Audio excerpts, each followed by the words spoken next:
Rupert of Hentzau, taken from the Memoirs of Fritz von Tarlenheim, by Antony Hope. Chapter 13. A King Up His Sleeve. The tall, handsome girl was taking down the shutters from the shop front at number 19 in the Königstrasse. She went about her work languidly enough, but there was a tinge of dusky red on her cheeks, and her eyes were brightened by some suppressed excitement. Old Mother Holf, leaning against the counter, was grumbling angrily because Bauer did not come. Now, it was not likely that Bauer would come just yet, for he was still in the infirmary attached to the police cells, where a couple of doctors were very busy setting him on his legs again. The old woman knew nothing of this, but only that he had gone the night before to reconnoitre. Where he was to play the spy she did not know. On whom, perhaps, she guessed. "You're sure he never came back?" she asked her daughter. "He never came back that I saw," answered the girl, "and I was on the watch with my lamp here in the shop till it grew light. He's 12 hours gone now, and never a message. Oh, and Count Rupert should be here soon, and he'll be enough fine-taking if Bauer's not back." The girl made no answer. She had finished her task, and stood in the doorway, looking out on the street. It was past 8, and many people were about. Still, for the most part, humble folk. The more comfortably placed would not be moving for an hour or two yet. In the road the traffic consisted chiefly of country carts and wagons, bringing in produce for the day's victualling of the great city. The girl watched the stream, but her thoughts were occupied with the stately gentleman who had come to her by night and asked a service of her. She had heard the revolver shot outside. As it sounded, she had blown out her lamp, and there, behind the door in the dark, had heard the swiftly retreating feet of the fugitives, and a little later the arrival of the patrol. Well, the patrol would not dare to touch the king, and as for Bauer, let him be alive or dead, what cared she, who was the king's servant, able to help the king against his enemies? If Bauer were the king's enemy, right glad would she be to hear that the rogue was dead. How finally the king had caught him by the neck and thrown him out. She laughed to think how little her mother knew the company she had kept that night. The row of country carts moved slowly by. One or two stopped before the shop, and the carters offered vegetables for sale. The old woman would have nothing to say to them, but waved them on irritably. 3 had thus stopped, and again proceeded, and an impatient grumble broke from the old lady as a 4th, a covered wagon, drew up before the door. "We don't want anything. Go on with you," she cried shrilly. The carter got down from his seat without heeding her and walked round to the back. "Here you are, sir," he cried. "19 Königstrasse." A yawn was heard, and the long sigh a man gives as he stretches himself in the mingled luxury and pain of an awakening after a sound, refreshing sleep. "All right, I'll get down," came in answer from inside. "Oh, it's the Count," said the old lady to her daughter in satisfied tones. "What will he say, though, about that rogue Bauer?" Rupert of Hentzau put his head out from under the wagon tilt, looked up and down the street, gave the carter a couple of crowns, leapt down, and ran lightly across the pavement into the little shop. The wagon moved on. "A lucky thing I met him," said Rupert cheerily. "The wagon hit me very well, and handsome as my face is, I can't let Strelsau enjoy too much of it just now. Well, mother, what cheer? And you, my pretty, how goes it with you?" He carelessly brushed the girl's cheek with the glove that he had drawn off. "Faith, though, I beg your pardon," he added a moment later. "The glove's not clean enough for that." And he looked at his buff glove, which was stained with patches of dull, rusty brown. "It's all as when you left, Count Rupert," said Mother Holf, "except that rascal Bauer went out last night." "That's right enough. But hasn't he returned?" "No, not yet." No signs of anybody else?" His look defined the vague question. The old woman shook her head. The girl turned away to hide a smile. Anybody else meant the king, so she suspected. Well, they should hear nothing from her. The king himself had charged her to be silent. But Rischenheim has come, I suppose?" pursued Rupert. "Oh, yes, he came, my lord. Soon after you went. He wears his arm in a sling." "Ah!" cried Rupert in sudden excitement. "As I guessed, the devil! If only I could do everything myself, and not have to trust to fools and bunglers. Where's the Count?" "Why, in the attic. You know the way." "True, but I want some breakfast, mother." "Rosa shall serve you at once, my lord." The girl followed Rupert up the narrow, crazy staircase of the tall old house. They passed 3 floors, all uninhabited, a last steep flight that brought them right under the deep arched roof. Rupert opened a door that stood at the top of the stairs, and, followed still by Rosa with her mysterious happy smile, entered a long narrow room. The ceiling, high in the centre, sloped rapidly down on either side, so that at door and window it was little more than 6 feet above the floor. There was an oak table and a few chairs. A couple of iron bedsteads stood by the wall near the window. One was empty. The Count of Lützow-Rischenheim lay on the other, fully dressed, his right arm supported in a sling of black silk. Rupert paused on the threshold, smiling at his cousin.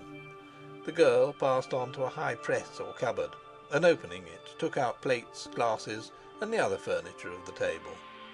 Rischenheim sprang up and ran across the room. "What news?" he cried eagerly. "You escaped them, Rupert." "It appears so," said Rupert airily, and advancing into the room he threw himself into a chair, tossing his hat onto the table. "It appears that I escaped, although some fool's stupidity nearly made an end of me." Rischenheim flushed. "I'll tell you about that directly," he said, glancing at the girl, who had put some cold meat and a bottle of wine on the table, and was now completing the preparations for Rupert's meal in a very leisurely fashion. "Had I nothing to do but look at pretty faces, which by heaven I heartily wish were the case, I would beg you to stay," said Rupert, rising and making her a profound bow. "I've no wish to hear what doesn't concern me," she retorted scornfully. "What a rare and blessed disposition," said he, holding the door for her and bowing again. "I know what I know," she cried to him triumphantly from the landing. "Maybe you'd give something to know it too, Count Rupert." "It's very likely, for by heaven, girls know wonderful things," smiled Rupert. But he shut the door and came back quickly to the table, now frowning again. "Come, tell me, how did they make a fool of you? Or why did you make a fool of me, cousin?"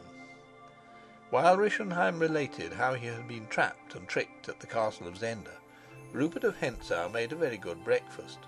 He offered no interruption and no comments, but when Rudolf Rassendyll came into the story, he looked up for an instant, with a quick jerk of his head and a sudden light in his eyes. The end of Rischenheim's narrative found him tolerant and smiling again.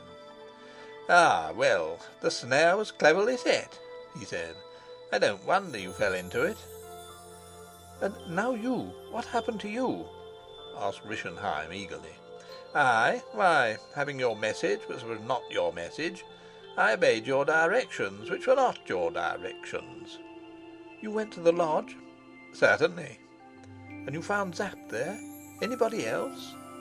"Why, not Sapt at all." "Not Sapt? But surely they laid a trap for you?"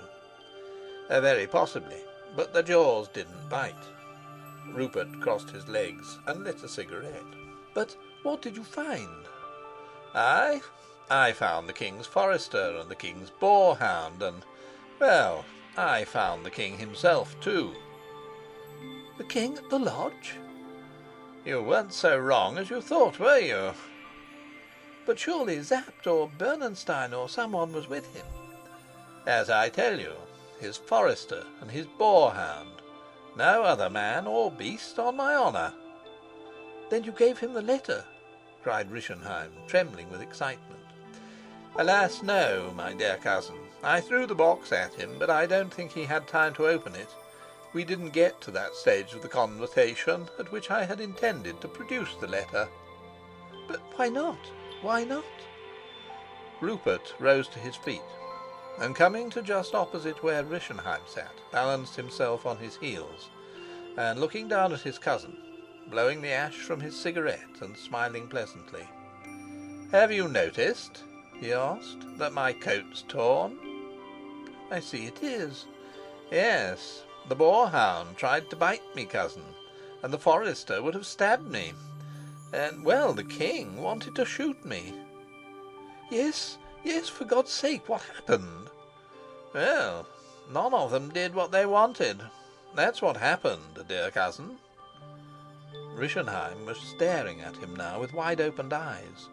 Rupert smiled down on him composedly. "Because, you see," he added, "Heaven helped me. So that, my dear cousin, the dog will bite no more, and the forester will stab no more. Surely the country is well rid of them." A silence followed. Then Rischenheim, leaning forward, said in a low whisper, as though afraid to hear his own question, "And the king?" "The king? Well, the king will shoot no more." For a moment Rischenheim, still leaning forward, gazed at his cousin. Then he sank slowly back into his chair. "My God," he murmured. "my God." "The king was a fool," said Rupert. "Come, I'll tell you a little more about it." He drew a chair up and seated himself in it. While he talked, Rischenheim seemed hardly to listen. The story gained in effect from the contrast of Rupert's airy telling. His companion's pale face and twitching hands tickled his fancy to more shameless jesting. But when he had finished, he gave a pull to his small, smartly curled moustache, and said, with sudden gravity, "After all, though, it's a serious matter." Rischenheim was appalled at the issue. His cousin's influence had been strong enough to lead him into the affair of the letter. He was aghast to think how Rupert's reckless daredevilry had led on from stage to stage till the death of a king seemed but an incident in his schemes. He sprang suddenly to his feet, crying, "But we must fly! We must fly!" "No, we needn't fly. Perhaps we'd better go, but we needn't fly." "But when it becomes known?" He broke off and then cried, "Why did you tell me? Why did you come back here?" "Well, I told you because it was interesting, and I came back here because I had no money to go elsewhere." "I would have sent money." "I find that I get more when I ask in person. Besides, is everything finished?" "I'll have no more to do with it." "Ah, my dear cousin, you despond too soon. The good king has unhappily gone from us, but we still have our dear queen. We have also, by the kindness of heaven, our dear queen's letter." "I'll have no more to do with it." "Your neck feeling?" Rupert delicately imitated the putting of a noose around a man's throat. Rischenheim rose suddenly and flung the window wide open. "I'm suffocated," he muttered with a sudden frown, avoiding Rupert's eyes. "Where's Rupert Rassendyll?" asked Rupert. "Have you heard of him?" "No, I don't know where he is." "We must find that out, I think." Rischenheim turned abruptly on him. "I had no hand in this thing," he said, "and I'll have no more to do with it. I was not there. What do I know of the king being there? I'm not guilty of it. On my soul, I know nothing of it." "That's all very true," nodded Rupert. "Rupert," cried he, "let me go. Let me alone. If you want money, I'll give it to you. For God's sake, take it and get out of Strelsau." "I'm ashamed to beg, my dear cousin, but in fact I want a little money until I can contrive to realize my valuable property. Is it safe, I wonder? Ah, yes, here it is." He drew from his inner pocket the Queen's letter. "Now, if the king hadn't been a fool," he murmured regretfully as he regarded it.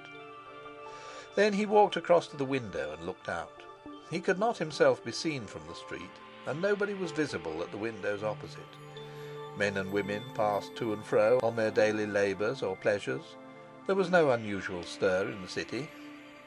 Looking over the roofs, Rupert could see the royal standard floating in the wind over the palace and the barracks. He took out his watch. Rischenheim imitated his action. It was 10 minutes to 10. "Rischenheim," he called, "come here a moment. Here, look out." Rischenheim obeyed, and Rupert let him look for a minute or two before speaking again. "Do you see anything remarkable?" he asked then. "No, nothing," asked Rischenheim. still curt and sullen in his fright. "Well, no more do I. And that's very odd, for don't you think that Sapt or some other of Her Majesty's friends must have gone to the lodge last night?" "They meant to, I swear," said Rischenheim with sudden attention. "Then they would have found the king. There's a telegraph wire at Hofbau, only a few miles away, and it's 10 o'clock. My cousin, why isn't Strelsau mourning for our lamented king? Why aren't the flags at half-mast? I don't understand it." "No," murmured Rischenheim, his eyes now fixed on his cousin's face. Rupert broke into a smile and tapped his teeth with his fingers. "I wonder," said he meditatively, "if that old player Sapt has got a king up his sleeve again. If that were so—" He stopped and seemed to fall into deep thought. Rischenheim did not interrupt him, but stood looking now at him, now out of the window. Still there was no stir in the streets, and still the standards floated at the summit of the flagstaffs. The king's death was not yet known in Strelsau. "Where's Bauer?" asked Rupert suddenly. "Where the plague can Bauer be? He was my eyes. Here we are cooped up, and I don't know what's going on." "I don't know where he is. Something must have happened to him." "Of course, my wise cousin, but what?" Rupert began to pace up and down the room, smoking another cigarette at a great pace. Rischenheim sat down by the table, resting his head on his hand. He was wearied out by strain and excitement. His wounded arm pained him greatly, and he was full of horror and remorse at the event which had happened unknown to him the night before. "I wish I was quit of it," he moaned at last. Rupert stopped before him. "You repent of your misdeeds?" he asked. "Well, then, you shall be allowed to repent. Nay, you shall go and tell the king that you repent. Rischenheim, I must know what they are doing. You must go and ask for an audience of the king." "But the king is—" "We shall know that better when you've asked for your audience. See here." Rupert sat down by his cousin and instructed him in his task. This was no other than to discover whether there were a king in Strelsau, or whether the only king lay dead in the hunting lodge. If there were no attempt being made to conceal the king's death, Rupert's plan was to seek safety in flight. He did not abandon his designs. From the secure vantage of foreign soil, he would hold the Queen's letter over her head, and by the threat of publishing it, ensure at once immunity for himself and almost any further terms which he chose to exact from her. If, on the other hand, the Count of Lützow-Rischenheim found a king in Strelsau, if the royal standards continued to wave at the summit of their flagstaffs, and Strelsau knew nothing of the dead man in the lodge, then Rupert had laid his hand on another secret, for he knew who the king in Strelsau must be. Starting from this point, his audacious mind darted forward to new and bolder schemes. He could offer again to Rudolf Rassendyll what he had offered once before, 3 years ago, a partnership in crime and the profits of crime. Or if this advance were refused, then he declared that he would himself descend openly into the streets of Strelsau and proclaim the death of the king from the steps of the cathedral. "Who can tell?" he cried, springing up, enraptured and merry with the inspiration of his plan.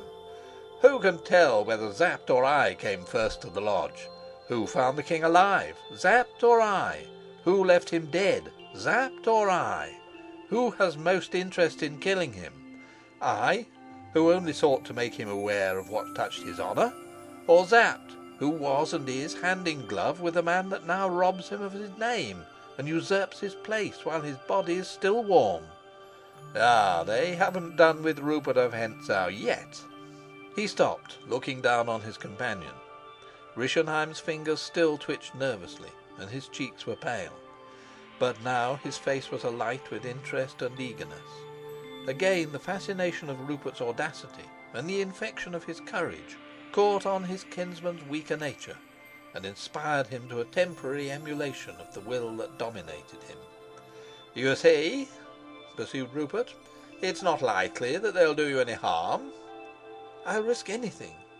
"Most gallant gentlemen. At the worst they'll only keep you a prisoner. Well, If you're not back in a couple of hours, I shall draw my conclusions. I shall know that there's a king in Strelsau." "But where shall I look for the king?" "Why, first in the palace, and secondly at Fritz von Tarlenheim's. I expect you'll find him at Fritz's, though." "Shall I go there first, then?" "No, that would be seeming to know too much." "You'll wait here?" "Certainly, cousin, unless I see cause to move, you know." "And I shall find you here on my return?" "Me, or directions from me. By the way, bring money too. There's never any harm in having a full pocket. I wonder what the devil does without a breeches pocket." Rischenheim let that curious speculation alone, although he remembered the whimsical air with which Rupert delivered it. He was now on fire to be gone, his ill-balanced brain leaping from the depths of despondency to the certainty of brilliant success, and not heeding the gulf of danger that it surpassed in buoyant fancy. "We shall have them in a corner, Rupert," he cried. "Ay, perhaps.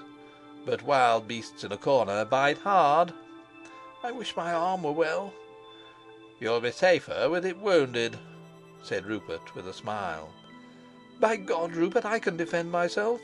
"True, true. But it's your brain I want now, cousin." "You shall see that I have something in me." "If it please God, dear cousin."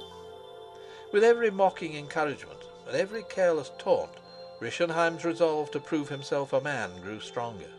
He snatched up a revolver that lay on the mantelpiece and put it in his pocket.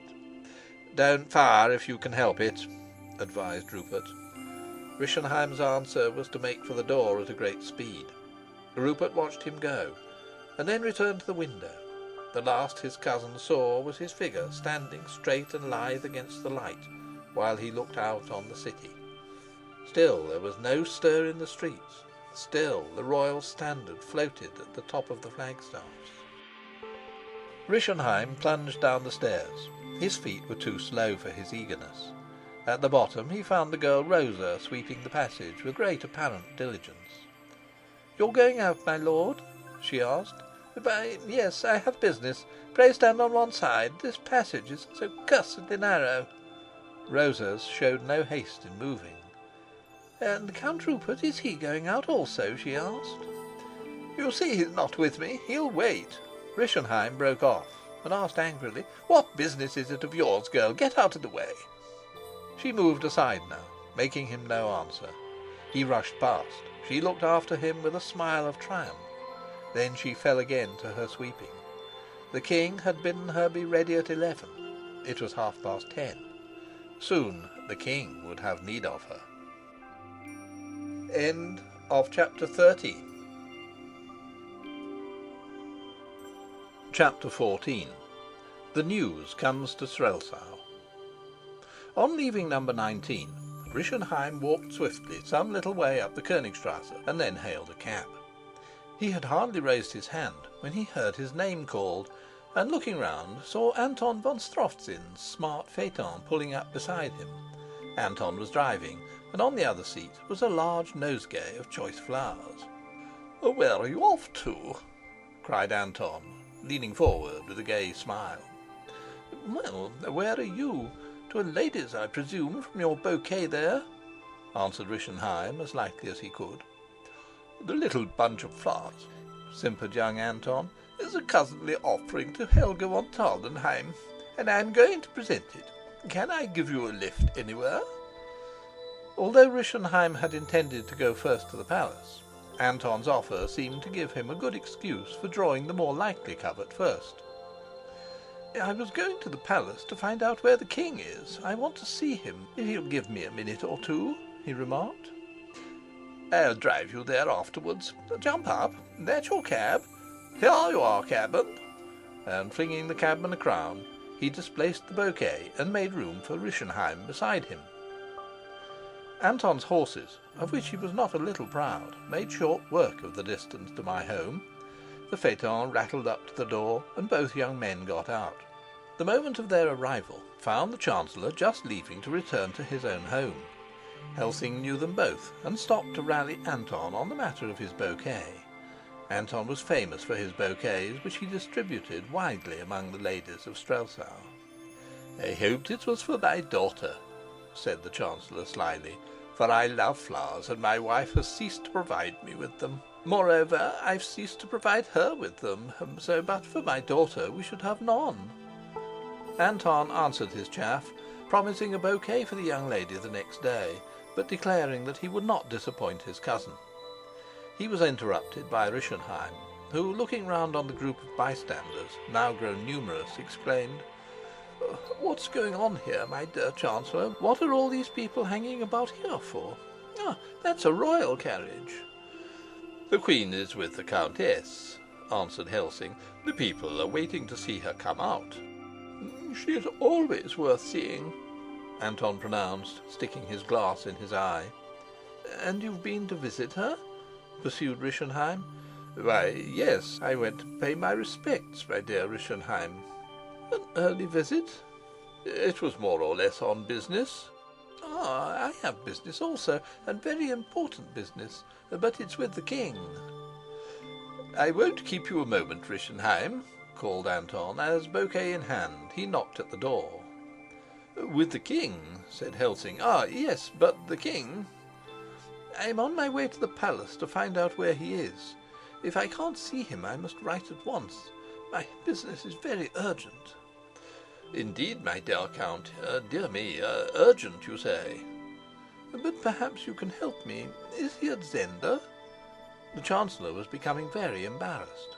Anton had disappeared into the house. Rischenheim buttonholed him resolutely. "At Zenda? Well, now, I don't... Excuse me, but what is your business?" "Excuse me, my dear Chancellor, it's a secret." "I have the king's confidence." "Then you'll be indifferent to not enjoying mine," smiled Rischenheim. "I perceive that your arm is hurt," observed the Chancellor, seeking a diversion. "Between ourselves, that has something to do with my business. Well, I must go to the palace, or... Stay, would Her Majesty condescend to help me? I think I'll risk a request. She can but refuse." And so saying, Rischenheim approached the door. "Oh, my friend, I wouldn't do that," cried Helsing, darting after him. "The Queen is very much engaged. She won't like to be troubled." Rischenheim took no notice of him, but knocked loudly. The door was opened, and he told the butler to carry his name to the Queen and beg a moment's speech with her. Helsing stood in perplexity on the step.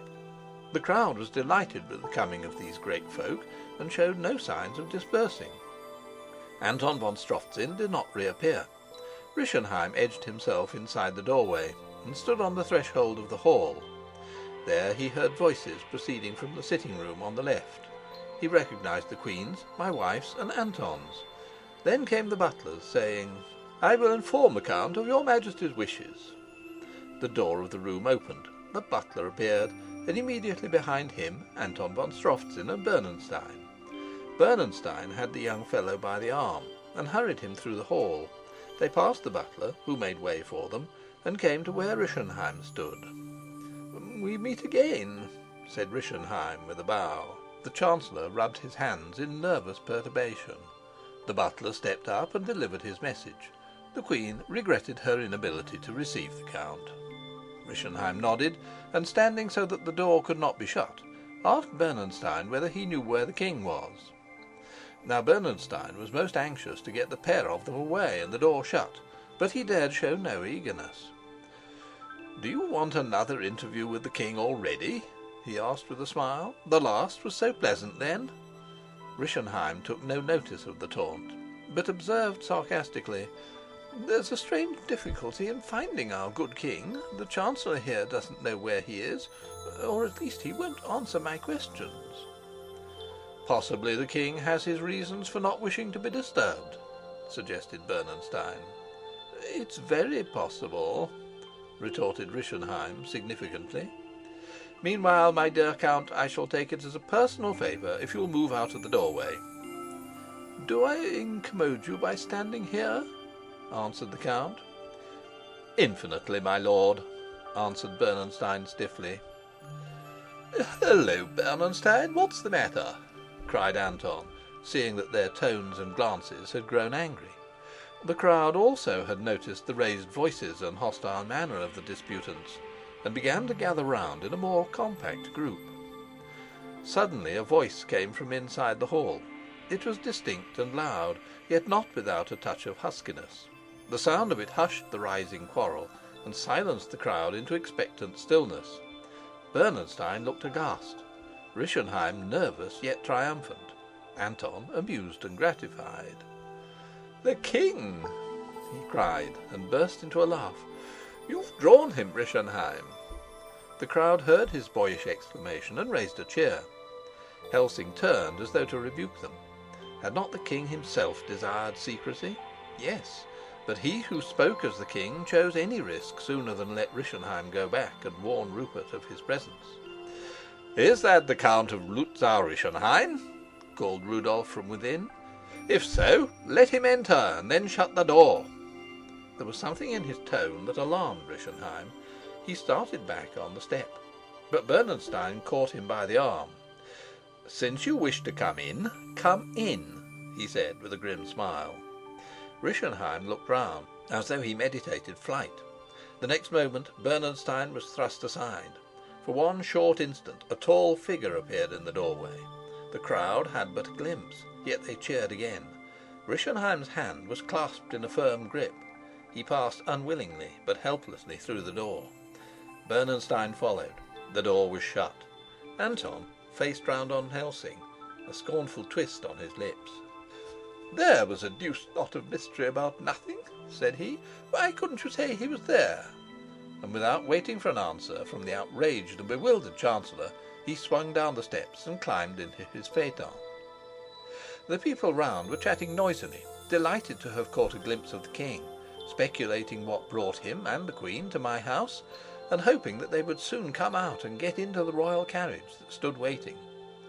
Had they been able to see inside the door, their emotion would have been stirred to a keener pitch. Rudolf himself caught Rischenheim by the arm, and without a moment's delay led him towards the back of the house. They went along a passage and reached a small room that looked out on the garden. Rudolf had known my house in the old days, and did not forget its resources. "Shut the door, Bernenstein," said Rudolf. Then he turned to Rischenheim. "My lord," he said, "I suppose you came to find out something.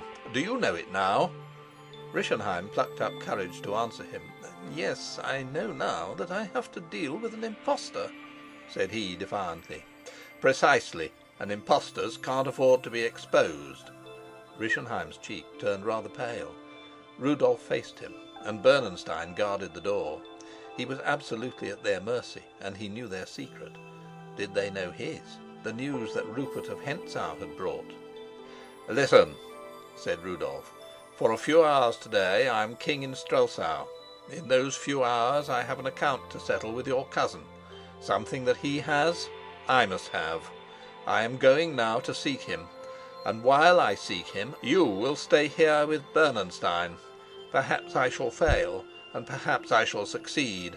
Whether I succeed or fail, by tonight I shall be far from Strelsau, and the king's place will be free for him again." Rischenheim gave a slight start, and a look of triumph spread over his face. They did not know that the king was dead. Rudolf came nearer to him, fixing his eyes steadily on his prisoner's face. "I don't know," he continued, "why you are in this business, my lord. Your cousin's motives I know well, but I wonder that they seem to you great enough to justify the ruin of an unhappy lady who is your queen. Be assured that I will die sooner than let that letter reach the king's hand." Rischenheim made him no answer. "Are you armed?" asked Rudolf.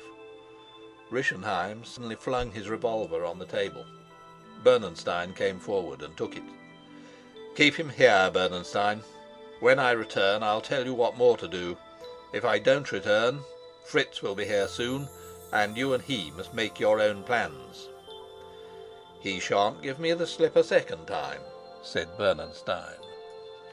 "We hold ourselves free," said Rudolf to Rischenheim, "to do what we please with you, my lord, but I have no wish to cause your death unless it be necessary.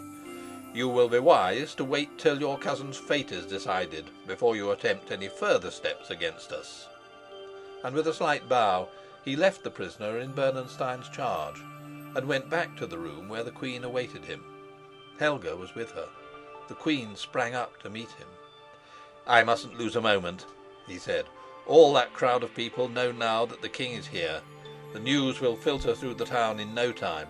We must send word to Zapp to keep it from the king's ears at all costs. I must go and do my work, and then disappear." The Queen stood facing him. Her eyes seemed to devour his face, but she said only, "Yes, it must be so." "You must return to the palace as soon as I am gone. I shall send out and ask the people to disperse, and then I must be off." "To seek Rupert of Hentzau?" "Yes." She struggled for a moment with the contending feelings that filled her heart. Then she came to him and seized hold of his hand. "Don't go," she said in low, trembling tones. "Don't go, Rudolf. He'll kill you. Never mind the letter. Don't go. I'd rather 1,000 times that the king had it than that you should. Oh, my dear, don't go." "I must go," he said softly. Again she began to implore him, but he would not yield. Helga moved towards the door, but Rudolf stopped her. "No," he said. "You must stay with her. You must go to the palace with her." Even as he spoke, they heard the wheels of a carriage driven quickly to the door. By now I had met Anton von Strofzin and heard from him that the king was at my house. As I dashed up, the news was confirmed by the comments and jokes of the crowd. "Oh, he's in a hurry," they said. "He's kept the king waiting. He'll get a wigging." As may be supposed, I paid little heed to them. I sprang out and ran up the steps to the door. I saw my wife's face at the window. She herself ran to the door and opened it for me. "Good God," I whispered, "do all these people know he's here and take him for the king?" "Yes," she said, "we couldn't help it. He showed himself at the door." It was worse than I dreamt. Not 2 or 3 people, but all that crowd were victims of the mistake. All of them had heard that the king was in Strelsau. Aye, and had seen him. "Where is he? Where is he?" I asked, and followed her hastily to the room. The Queen and Rudolf were standing side by side. What I have told from Helga's description had just passed between them. Rudolf ran to meet me. "Is all well?" he asked eagerly. I forgot the Queen's presence and paid no sign of respect to her. I caught Rudolf by the arm and cried to him, "Do they take you for the king?"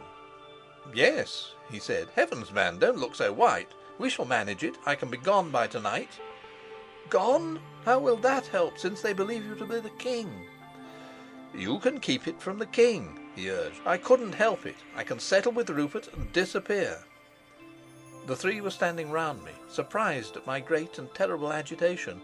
Looking back now, I wonder that I could speak to them at all. Rudolf tried again to reassure me. He little knew the cause of what he saw.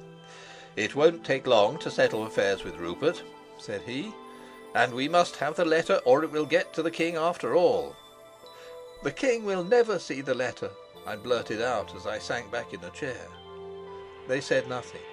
I looked round on their faces. I had a strange feeling of helplessness, and seemed able to do nothing but throw the truth at them in blunt plainness. Let them make what they could of it. I could make nothing. "The king will never see the letter," I repeated. "Rupert himself has ensured that." "What do you mean? You've not met Rupert? You've not got the letter?" "No, no, but the king can never read it." Then Rudolf seized me by the shoulder and fairly shook me. Indeed, I must have seemed like a man in a dream or torpor. "Why not, Anne? Why not?" he asked in urgent, low tones. Again I looked at them, but somehow this time my eyes were attracted and held by the Queen's face. I believe that she was the first to catch a hint of the tidings I brought. Her lips were parted, and her gaze eagerly strained upon me. I rubbed my hand across my forehead, and looking up stupidly at her, I said, "He can never see the letter. He's dead." There was a little scream from Helga. Rudolf neither spoke nor moved. The Queen continued to gaze at me in motionless wonder and horror. "Rupert killed him," said I. "The boarhound attacked Rupert, then Herbert and the king attacked him, and he killed them all. Yes, the king is dead. He's dead." Now none spoke. The Queen's eyes never left my face. "Yes, he's dead," said I, and I watched her eyes still. For a long while, or so it seemed, they were on my face. At last, as though drawn by some irresistible force, they turned away. I followed the new line they took. She looked at Rudolf Rassendyll, and he at her. Helga had taken out her handkerchief, and, utterly upset by the horror and shock, was lying back in a low chair, sobbing half hysterically. I saw the swift look that passed from the Queen to her lover, carrying in it grief, remorse, and most unwilling joy. He did not speak to her, but put out his hand and took hers. She drew it away almost sharply, and covered her face with both hands. Rudolf turned to me. "When was it?" "Last night." "And he's at the lodge?" "Yes, with Sapt and James." I was recovering my senses and my coolness. "Nobody knows yet," I said. "We were afraid you might be taken for him by somebody. But my God, Rudolf, what's to be done now?" Mr. Rassendyll's lips were set firm and tight. He frowned slightly, and his blue eyes wore a curious, entranced expression. He seemed to me to be forgetful of everything, even of us who were with him, in some one idea that possessed him. The Queen herself came nearer to him and lightly touched his arm with her hand. He started as though surprised, then fell again into his reverie. "What's to be done, Rudolf?" I asked again. "I'm going to kill Rupert of Hentzau," he said. "The rest we'll talk of afterwards." He walked rapidly across the room and rang the bell. "Clear those people away," he ordered. "Tell them that I want to be quiet. Then send a closed carriage round for me. Don't be more than 10 minutes." The servant received his peremptory orders with a low bow and left us. The Queen, who had been all this time outwardly calm and composed, now fell into a great agitation, which even the consciousness of our presence could not enable her to hide. "Rudolf, must you go? Since this has happened." "Hush, my dearest lady," he whispered. Then he went on more loudly. "I won't quit Ruritania a second time, leaving Rupert of Hentzau alive. Fritz, send word to Sapt that the king is in Strelsau. He'll understand. And that instructions from the king follow by midday. When I have killed Rupert, I shall visit the lodge on my way to the frontier." He turned to go, but the Queen, following, detained him for a minute. "You'll come and see me before you go?" she pleaded. "But I ought not," said he, his resolute eyes suddenly softening in a marvellous fashion. "You will?" "Yes, my Queen." Then I sprang up, for a sudden dread laid hold on me. "Heavens, man!" I cried. "What if he kills you, there in the Königstrasse?" Rudolf turned to me. There was a look of surprise on his face. "He won't kill me," he answered. The Queen, looking still in Rudolf's face, and forgetful now, as it seemed, of the dream that had so terrified her, took no notice of what I said, but urged again, "You'll come, Rudolf?" "Yes, once, my Queen." And with a last kiss of her hand, he was gone. The Queen stood for yet another moment where she was, still and almost rigid. Then suddenly she walked or stumbled to where my wife sat, and flinging herself on her knees, hid her face in Helga's lap. I heard her sobs break out fast and tumultuously. Helga looked up at me, the tears streaming down her cheeks. I turned and went out. Perhaps Helga could comfort her. I prayed that God in his pity might send her comfort, although she, for her sin's sake, dared not ask it of him. Poor soul, I hope there may be nothing worse scored to my account. End of chapter 14. Chapter 15. A pastime for Colonel Sapt. The Constable of Zenda and James, Mr. Rassendyll's servant, sat at breakfast in the hunting lodge. They were in the small room which was ordinarily used as the bedroom of the gentleman in attendance on the king. They chose it now because it commanded a view of the approach. The door of the house was securely fastened. They were prepared to refuse admission. In case refusal was impossible, the preparations for concealing the king's body and that of his huntsman Herbert were complete. Inquirers would be told that the king had ridden out with his huntsman at daybreak, promising to return in the evening, but not stating where he was going. Sapt was under orders to await his return, and James was expecting instructions from his master, the Count of Tarlenheim. Thus armed against discovery, they looked for news from me, which should determine their future action. Meanwhile, there was an interval of enforced idleness. Sapt, his meal finished, puffed away at his great pipe. James, after much pressure, had consented to light a small black clay, and sat at his ease, with his legs stretched out before him. His brows were knit, and a curious half-smile played about his mouth. "What may you be thinking about, friend James?" asked the constable between two puffs. He had taken a fancy to the alert, ready little fellow. James smoked for a moment, and then took his pipe from his mouth. "I was thinking, sir, that since the king is dead—" He paused.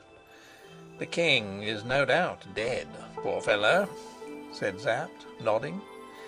"That since he's certainly dead, and since my master, Mr. Rassendyll, is alive—" "So far as we know, James," Sapt reminded him.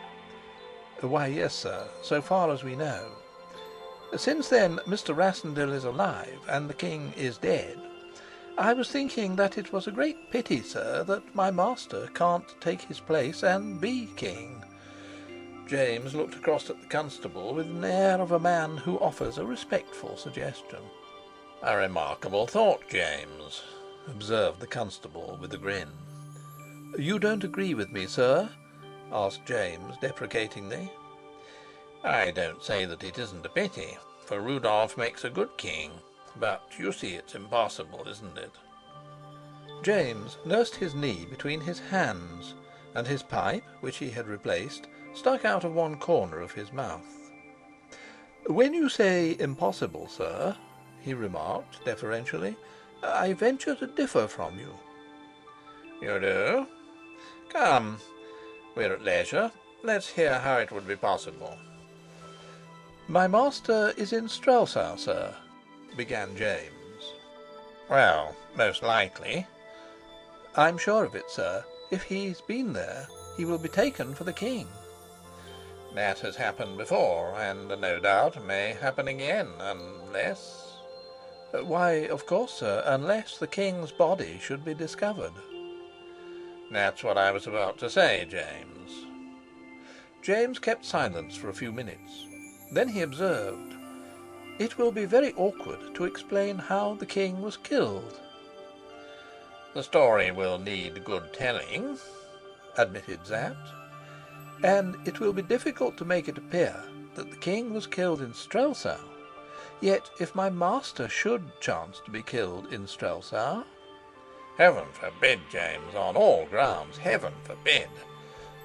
"Even if my master is not killed, it will be difficult for us to get the king killed at the right time and by means that will seem plausible." Sapt seemed to fall into the humour of the speculation. "That's all very true. But if Mr. Rassendyll is to be king, it will be both awkward and difficult to dispose of the king's body, and of this poor fellow Herbert," said he, sucking at his pipe. Again James paused for a little while before he remarked, "I am, of course, sir, only discussing the matter by way of passing the time. It would probably be wrong to carry any such plan into effect."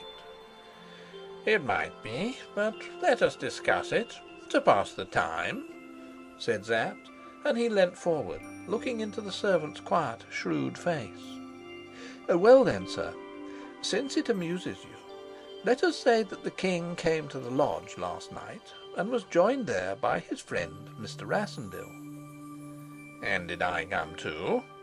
"You, sir, came also in attendance on the king." "Well, and you, James, you came. How came you?" "Why, sir, by the Count of Tarlenheim's orders to wait on Mr. Rassendyll, the king's friend. Now, the king, sir, this is my story, you know, sir, only my story." Your story interests me. Get on with it. The king went out very early this morning, sir. That would be on private business. So we should have understood, but Mr. Rassendyll, Herbert, and ourselves remained here. Had the Count of Hentzau been? Not to our knowledge, sir, but we were all tired and slept very soundly. Now did we? Said the constable, with a grim smile. In fact, sir, we were all overcome with fatigue, Mr. Rassendyll like the rest, and full morning found us still in our beds. There we should be to this moment, sir, had we not been suddenly aroused in a startling and fearful manner. You should write storybooks, James. Now, what was this fearful manner in which we were aroused? James laid down his pipe, and resting his hands on his knees, continued his story. This lodge, sir, this wooden lodge, for the lodge is all of wood, sir, without and within. This lodge is undoubtedly of wood, James, and as you say, both inside and out. And since it is, sir, it would be mighty careless to leave a candle burning where the oil and firewood are stored. Most criminal. But hard words don't hurt dead men. And you see, sir, poor Herbert is dead. It is true, he wouldn't feel aggrieved. But we, sir, you and I, awaking... Aren't the others to awake, James? Indeed, sir, I should pray that they had never awaked, for you and I, waking first, would find the lodge a mass of flames. We should have to run for our lives. What? Should we make no effort to rouse the others? Indeed, sir, we should do all that men could do. We should even risk death by suffocation. But we should fail, in spite of our heroism, should we? Alas, sir, in spite of all our efforts, we should fail. The flames would envelop the lodge in one blaze. Before help could come, the lodge would be in ruins, and my unhappy master and poor Herbert would be consumed to ashes. They would, at least, sir, be entirely unrecognizable. You think so? Beyond doubt, if the oil and the firewood and the candle were placed to the best advantage. Ah, yes. And there would be an end of Rudolf Rassendyll. Sir, I should myself carry the tidings to his family. Whereas the King of Ruritania would enjoy a long and prosperous reign, God willing, sir. And the Queen of Ruritania, James? Do not misunderstand me, sir. They could be secretly married. I should say remarried. Yes, certainly, remarried. By a trustworthy priest. You mean by an untrustworthy priest? It's the same thing, sir, from a different point of view. For the first time, James smiled a thoughtful smile.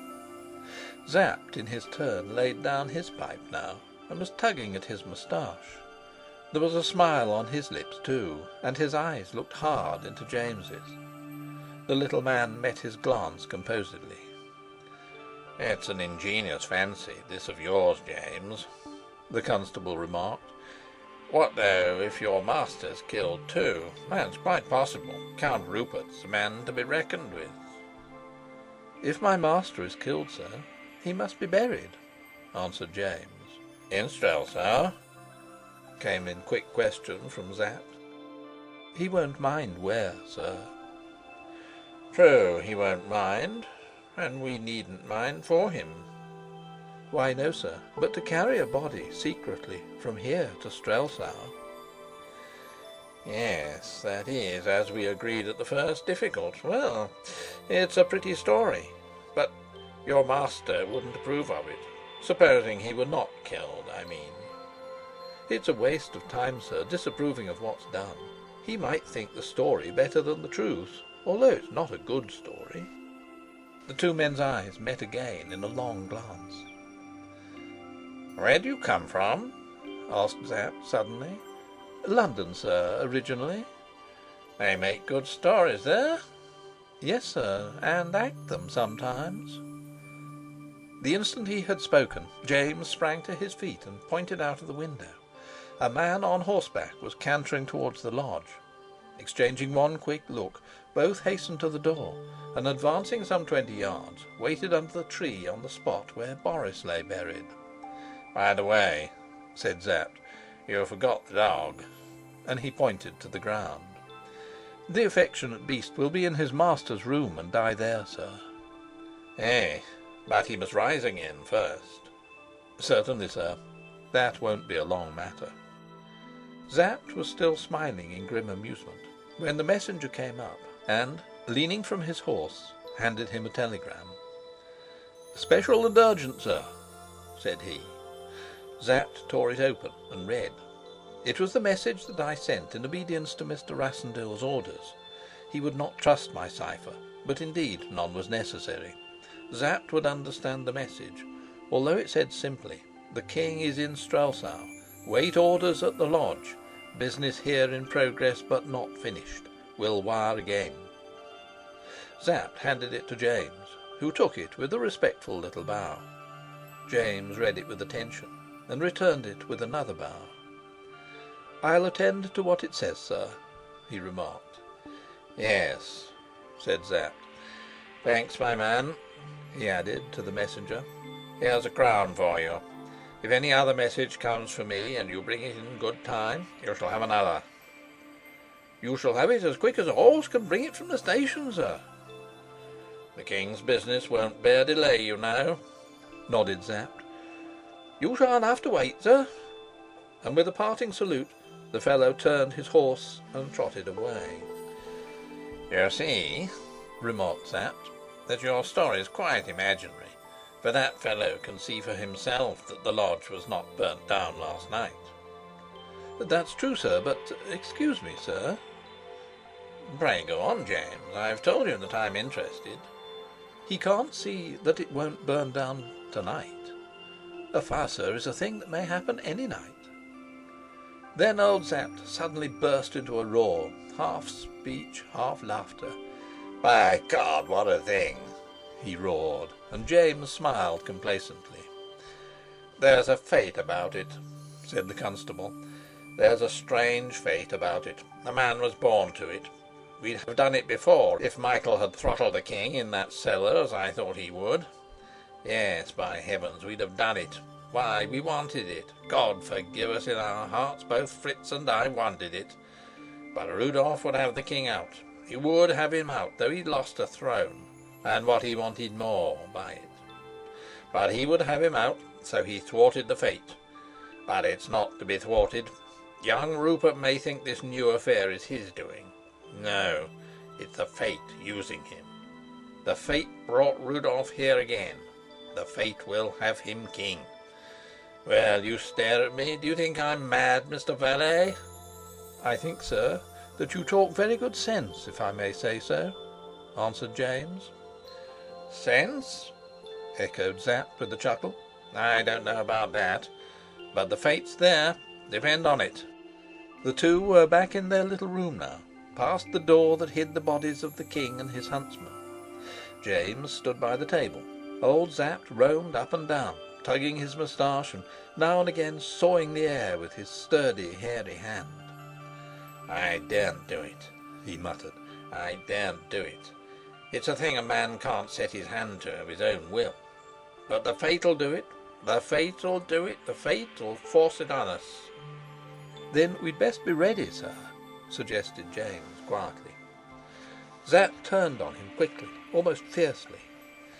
"They used to call me a cool hand," said he. "By Jove, what are you?" "There's no harm in being ready, sir," said James, the servant. Sapt came to him and caught hold of his shoulders. "Ready?" he asked in a gruff whisper. "The oil, the firewood, the light?" said James. "Where, man, where? Do you mean by the bodies?" "Not where the bodies are now. Each must be in the proper place." "We must move them, then." "Why, yes, and the dog too." Sapt almost glared at him. Then he burst into a laugh. "So be it," he said. "You take command. Yes, we'll be ready. The fate drives." Then and there they set about what they had to do. It seemed indeed as though some strange influence were dominating Sapt. He went about the work like a man who is hardly awake. They placed the bodies each where the living man would be by night, the king in the guest room, the huntsman in the sort of cupboard where the honest fellow had wont to lie. They dug up the buried dog, Sapt chuckling convulsively, James, grave as the mute whose grim doings he seemed to travesty. They carried the shot-pierced, earth-grimed thing in, and laid it in the king's room. Then they made their piles of wood, pouring the store of oil over them, and setting bottles of spirit near, that the flames, having cracked the bottles, might gain fresh fuel. To Sapt it seemed now as if they played some foolish game that was to end with the playing, now as if they obeyed some mysterious power which kept its great purpose hidden from its instruments. Mr. Rassendill's servant moved and arranged and ordered, all as deftly as he folded his master's clothes or stropped his master's razor. Old Sapt stopped him once as he went by. "Don't think me a mad fool because I talk of the fate," he said, almost anxiously. "Not I, sir," answered James. "I know nothing of that, but I like to be ready." "It would be a thing," muttered Sapt. The mockery, real or assumed, in which they had begun their work had vanished now. If they were not serious, they played at seriousness. If they entertained no intention such as their acts seemed to indicate, they could no longer deny that they had cherished a hope. They shrank, or at least Sapt shrank, from setting such a ball rolling, but they longed for the fate that would give it a kick, and they made smooth the incline down which it, when thus impelled, was to run. When they had finished their task and sat down again opposite to one another in the little front room, the whole scheme was ready, the preparations were made, all was in train. They waited only for that impulse from chance or fate which was to turn the servant's story into reality and action. And when the thing was done, Sapt's coolness, so rarely upset, yet so completely beaten by the force of that wild idea, came back to him. He lit his pipe again, and lay back in his chair, puffing freely, with a meditative look on his face. "It's 2 o'clock, sir," said James. "Something should have happened before now in Strelsau." "Ah, but what?" asked the constable. Suddenly, breaking on their ears, came a loud knock at the door. Absorbed in their own thoughts, they had not noticed 2 men riding up to the lodge. The visitors wore the green and gold of the king's huntsmen. The one who had knocked was Simon, the chief huntsman, and brother of Herbert, who lay dead in the little room inside. "Rather dangerous," muttered the constable of Zenda as he hurried to the door, James following him. Simon was astonished when Sapt opened the door. "Beg pardon, constable, but I want to see Herbert. Can I go in?" And he jumped down from his horse, throwing the reins to his companion. "What's the good of you going in?" asked Sapt. "Herbert's not here." "Not here? Then where is he?" "Why, he went with the king this morning." "Oh, he went with the king, sir. Then he'll be in Strelsau, I suppose." "If you know that, Simon, you're wiser than I am." "But the king is in Strelsau, sir." "The deuce he is. He said nothing of going to Strelsau. He rose early and rode off with Herbert, merely saying they would be back tonight." "He went to Strelsau, sir. I'm just from Zenda, and His Majesty is known to have been in town with the Queen.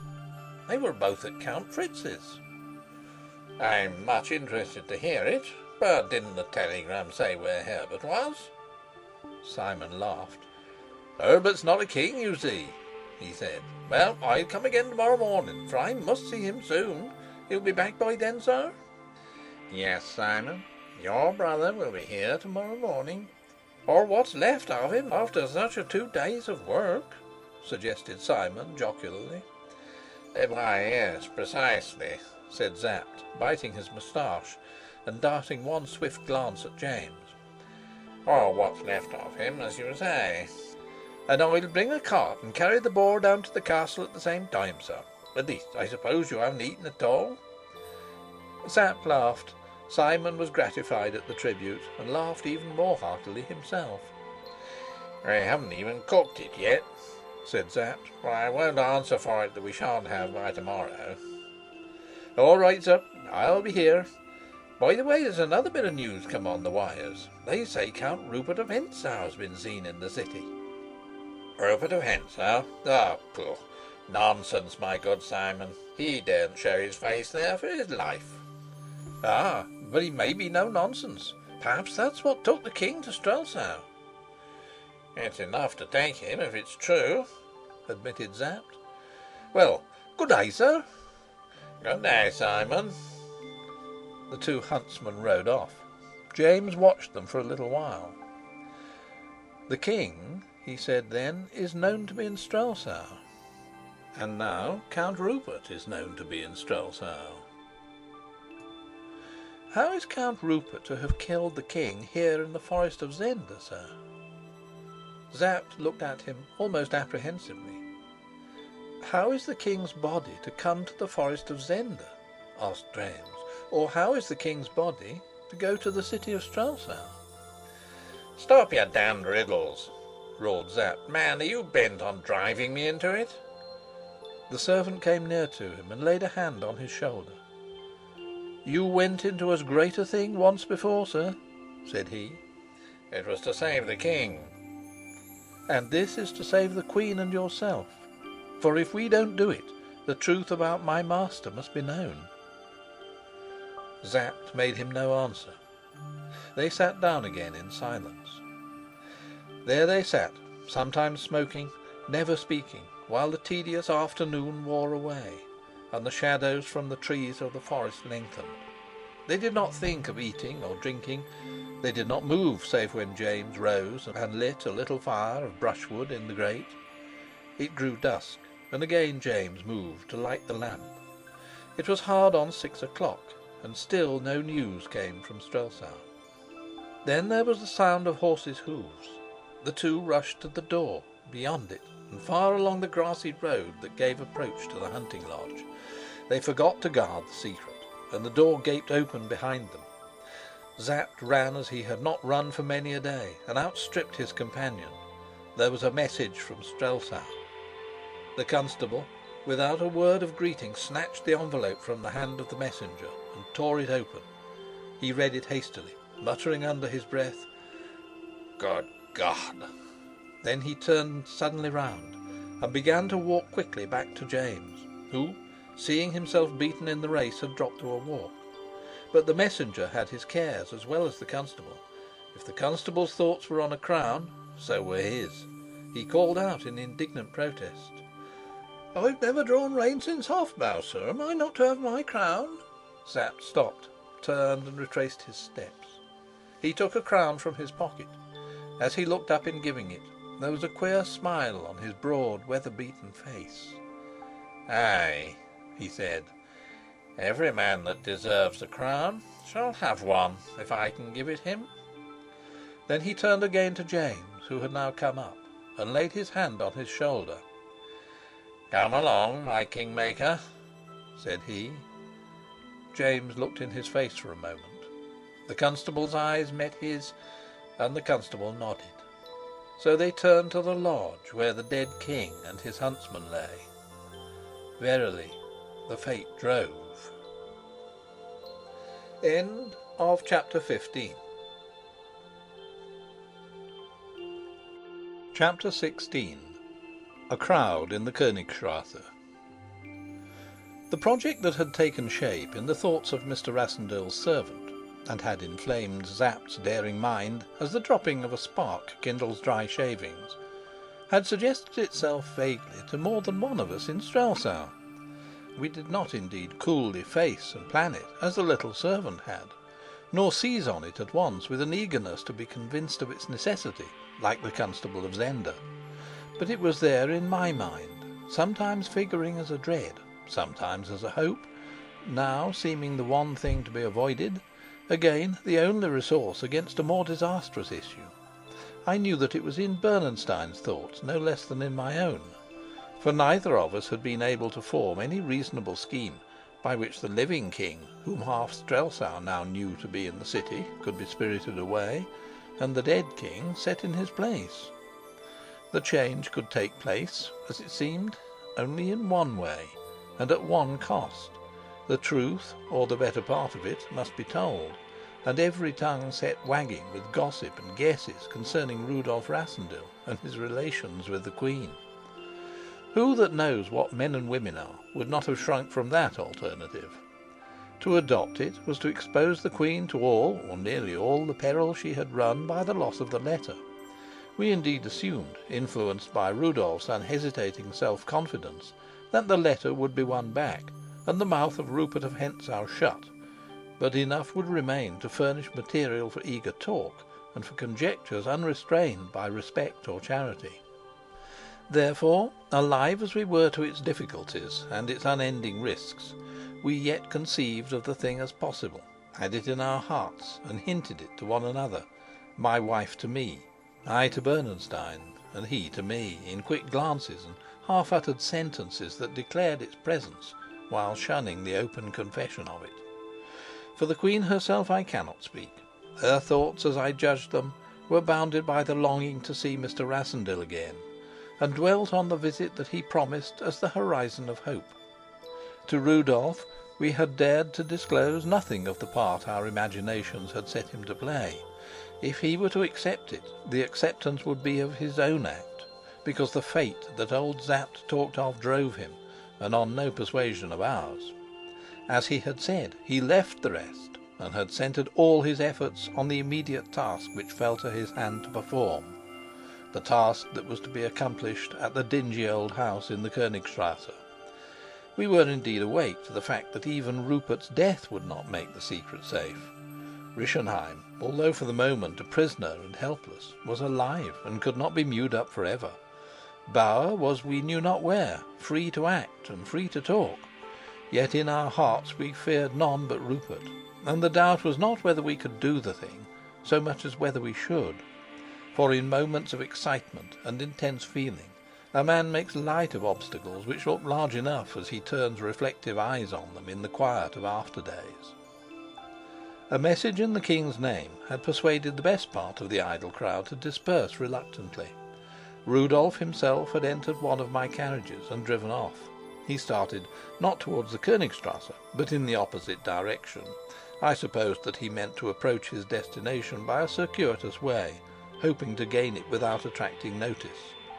The Queen's carriage was still before my door, for it had been arranged that she was to proceed to the palace and there await tidings. My wife and I were to accompany her, and I went to her now, where she sat alone, and asked if it were her pleasure to start at once. I found her thoughtful but calm. She listened to me, and then, rising, she said, "Yes, I will go." But then she asked suddenly, "Where is the Count of Lützow-Rischenheim?" I told her how Bernenstein kept guard over the Count in the room at the back of the house. She seemed to consider for a moment. Then she said, "I will see him. Go and bring him to me. You must be here while I talk to him, but nobody else." I did not know what she intended, but I saw no reason to oppose her wishes, and I was glad to find for her any means of employing this time of suspense. I obeyed her commands and brought Rischenheim to her. He followed me slowly and reluctantly. His unstable mind had again jumped from rashness to despondency.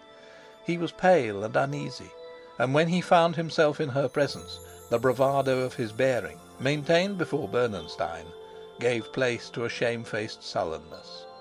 He could not meet the grave eyes that she fixed on him. I withdrew to the farther end of the room, but it was small, and I heard all that passed. I had my revolver ready to cover Rischenheim in case he should be moved to make a dash for liberty, but he was past that. Rupert's presence was a tonic that nerved him to effort and to confidence, but the force of the last dose was gone, and the man was sunk again to his natural irresolution.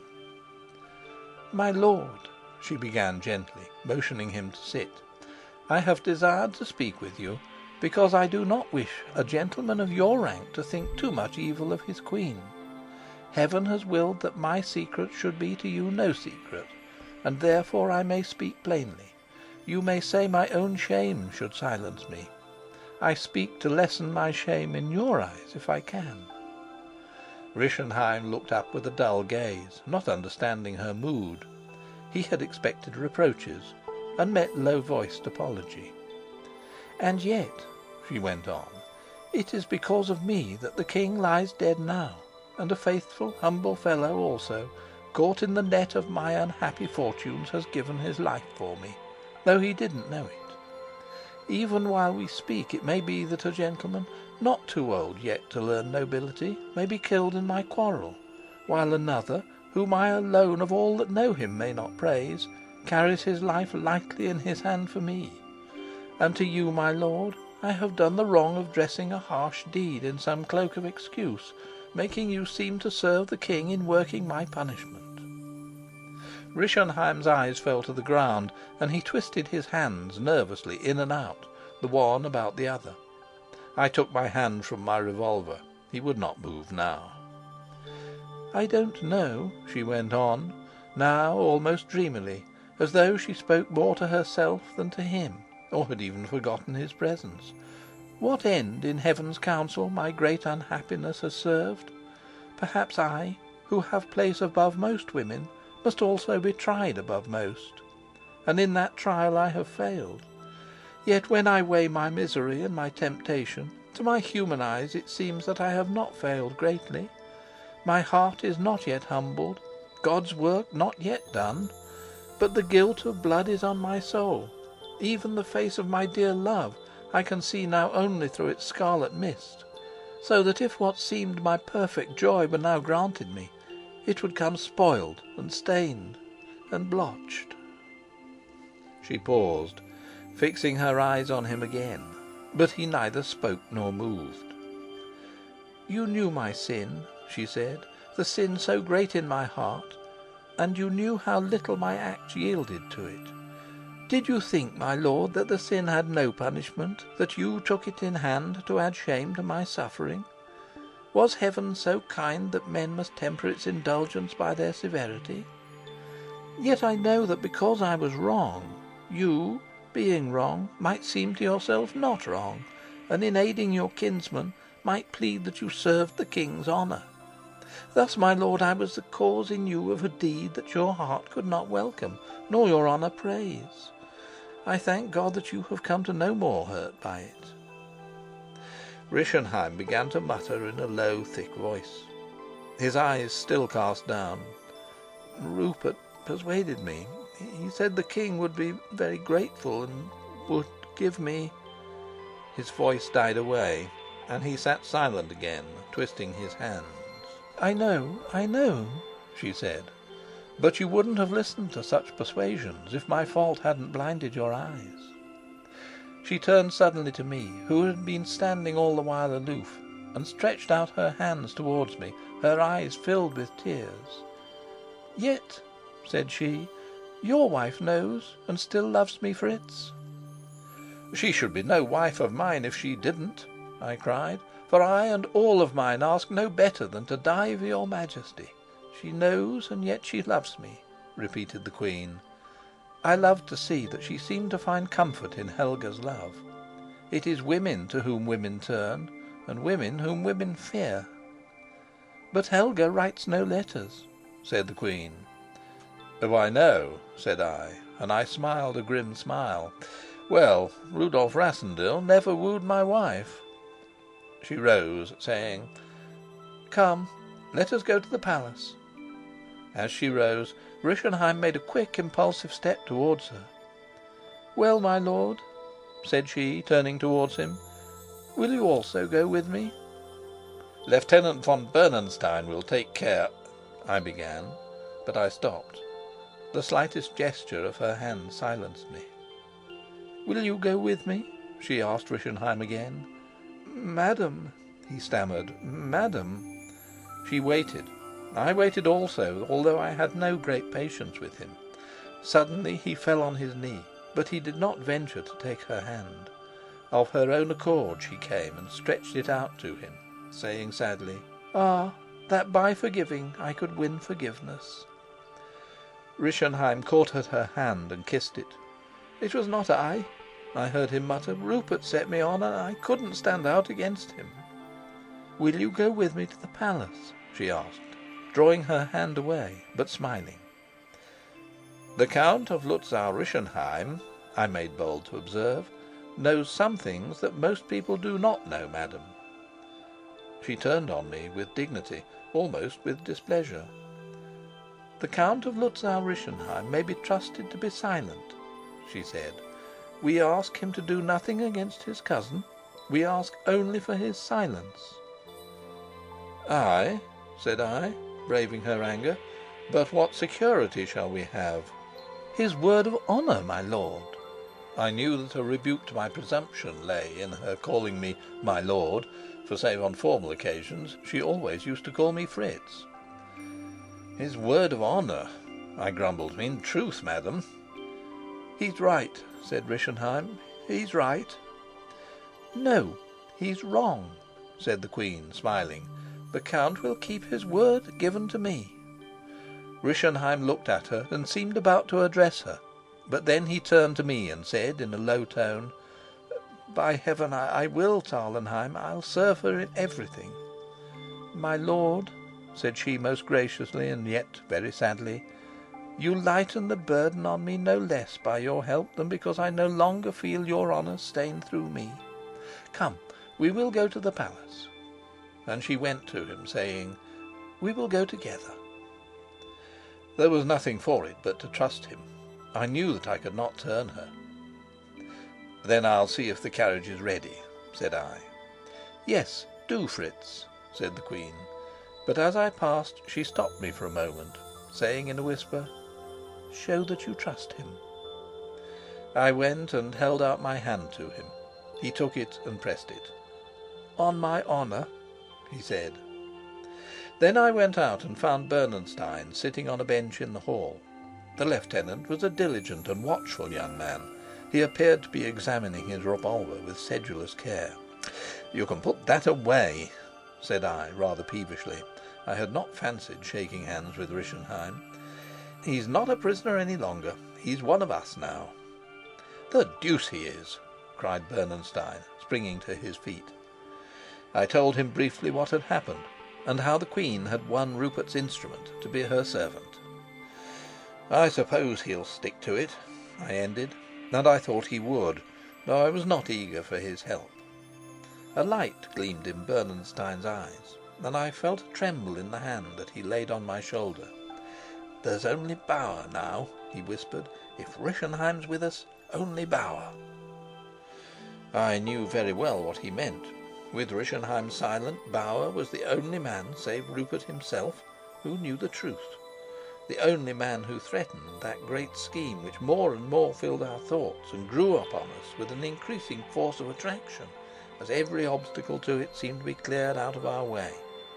But I would not look at Bernenstein, fearing to acknowledge even with my eyes how my mind jumped with his.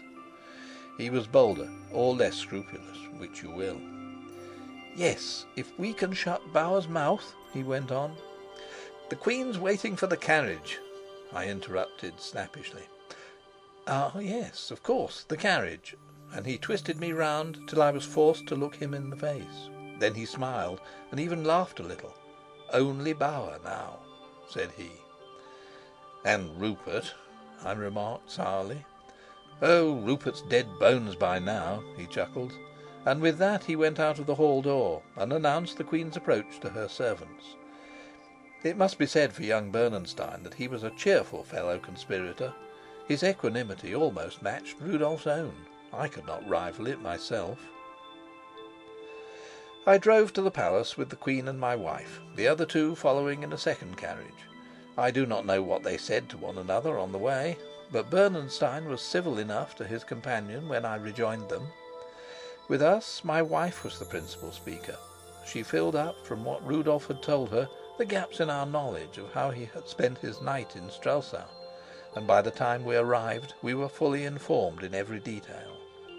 The Queen said little. The impulse which had dictated her appeal to Rischenheim and carried her through it seemed to have died away. She had become again subject to fears and apprehension.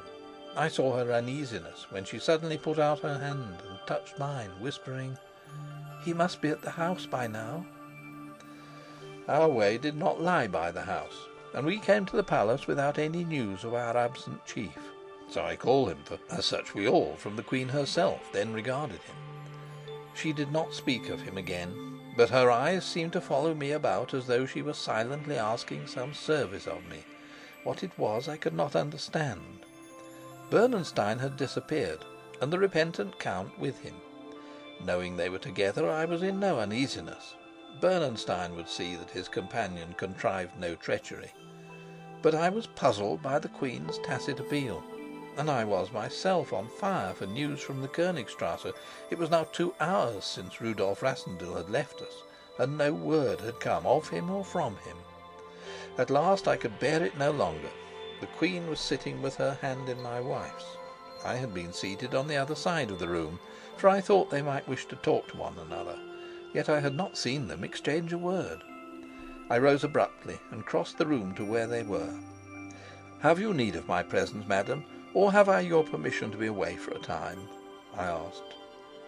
"Where do you wish to go, Fritz?" the Queen asked with a little start, as though I had come suddenly across her thoughts. "To the Königstrasse," said I. To my surprise she rose and caught my hand. "God bless you, Fritz!" she cried. "I don't think I could have endured it any longer, but I wouldn't ask you to go. But go, my dear friend, and bring me news of him. Oh, Fritz, I seem to dream that dream again." My wife looked up at me with a brave smile and a trembling lip. "Shall you go into the house, Fritz?" she asked. "Not unless I see need, sweetheart," said I. She came and kissed me.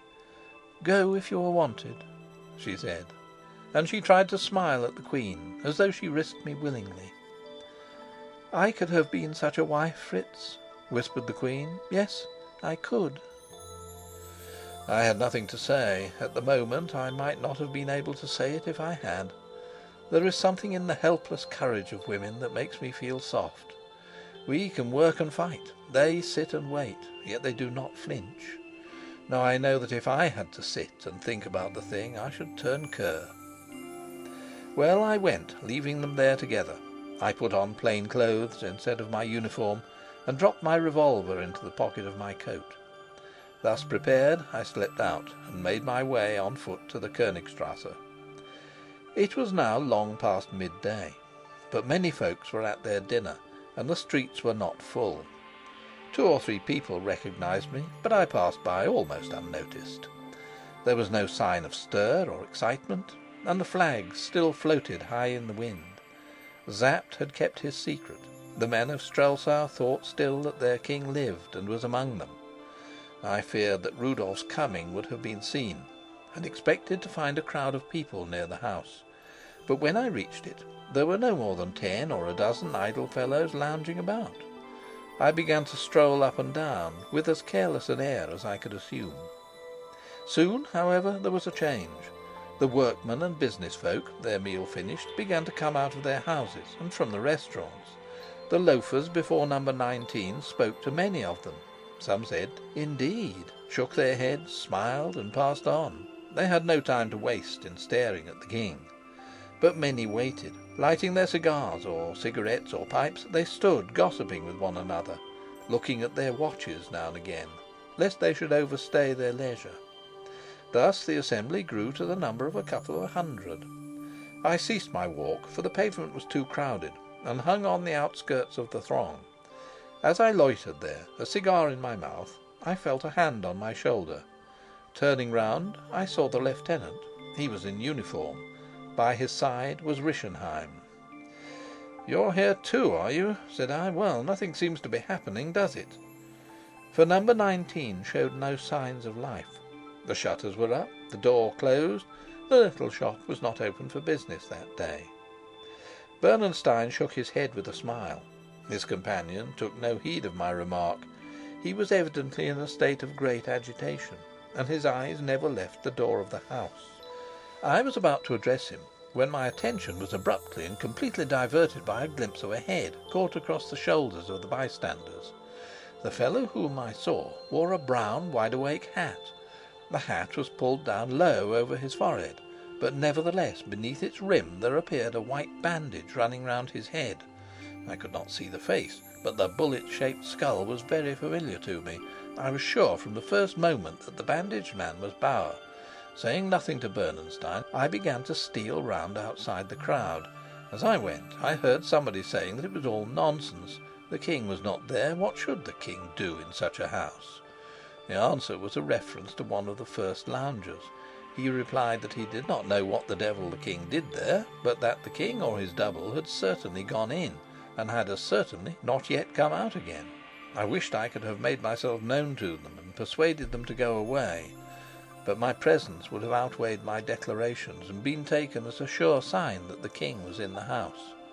So I kept on the outskirts and worked my way unobtrusively towards the bandaged head.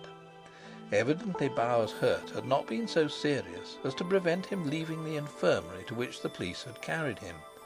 He was now come to await, even as I was awaiting, the issue of Rudolf's visit to the house in the Königstrasse. He had not seen me, for he was looking at number 19 as intently as Rischenheim. Apparently neither had caught sight of the other, or Rischenheim would have shown some embarrassment, Bauer some excitement. I wormed my way quickly towards my former servant. My mind was full of the idea of getting hold of him. I could not forget Bernenstein's remark, only Bauer now. If I could secure Bauer, we were safe. Safe in what? I did not answer to myself, but the old idea was working in me.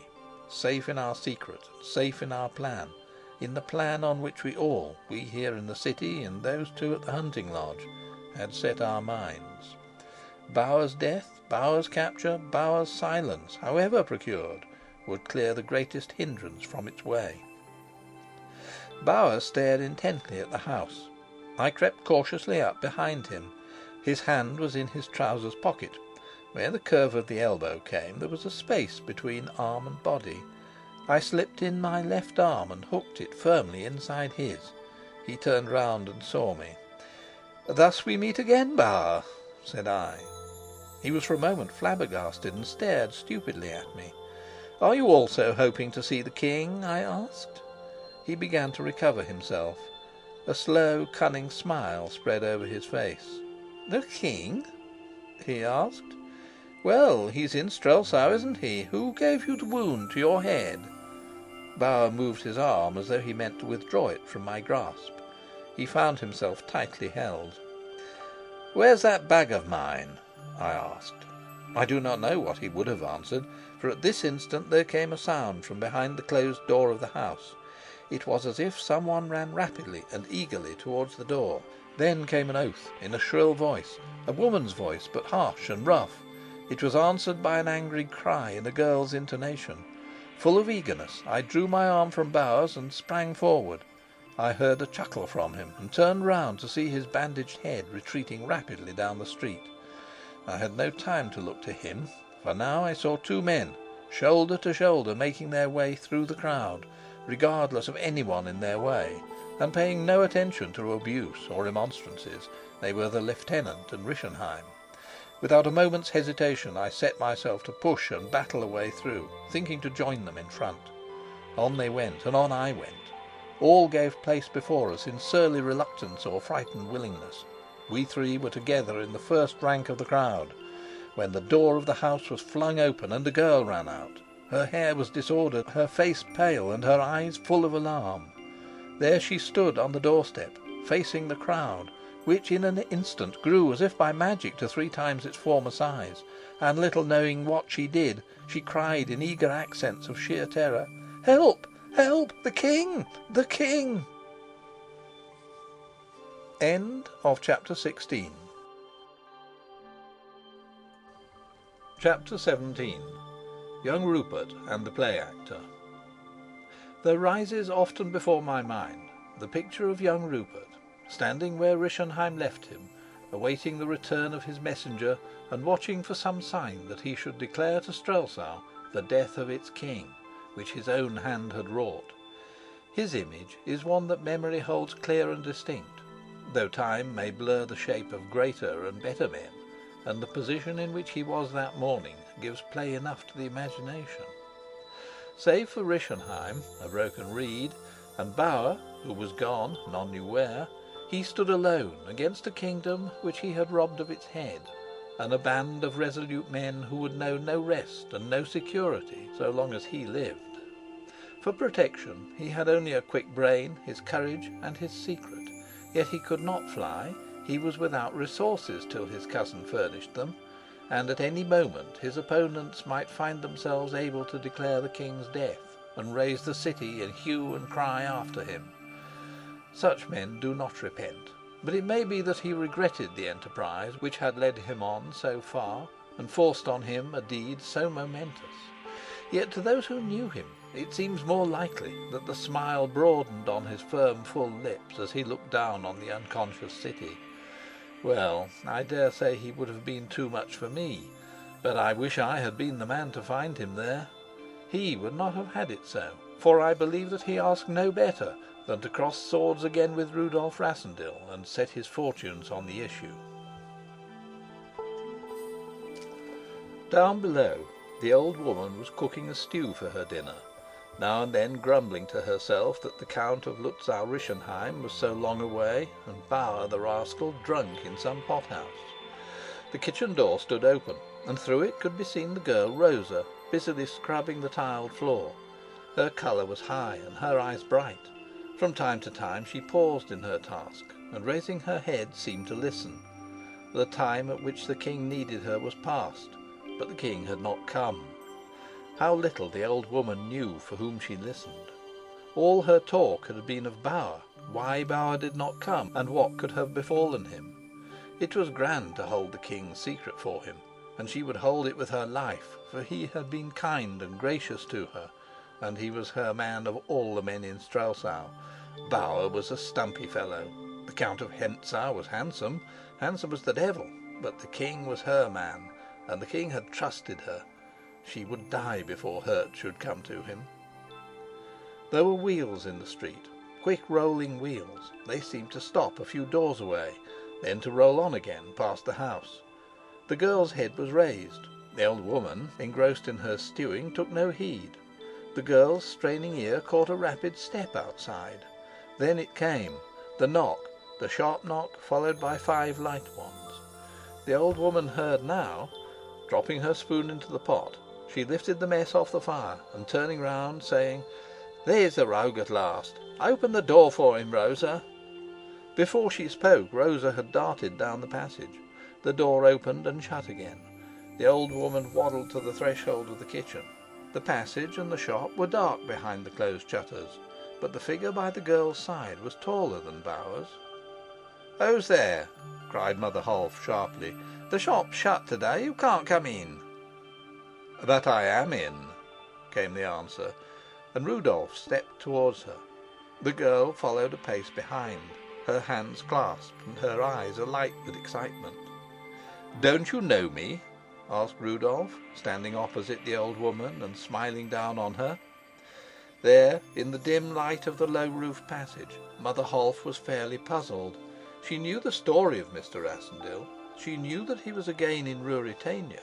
It was no surprise to her that he should be in Strelsau, but she did not know that Rupert had killed the king, and she had not seen the king close at hand since his illness, and his beard impaired what had been a perfect likeness. In fine, she could not tell whether it were indeed the king who spoke to her, or his counterfeit. "Who are you?" she asked, curt and blunt in her confusion. The girl broke in with an amused laugh. "Why, it's the—" She paused. Perhaps the king's identity was a secret. Rudolf nodded to her. "Tell her who I am," said he. "Why, Mother, it's the king," whispered Rosa, laughing and blushing. "The king, Mother." "Aye, if the king's alive, I'm the king," said Rudolf. I suppose he wanted to find out how much the old woman knew. She made no answer, but stared up at his face. In her bewilderment she forgot to ask how he had learnt the signal that gained him admission. "I've come to see the Count of Hentzau," Rudolf continued. "Take me to him at once."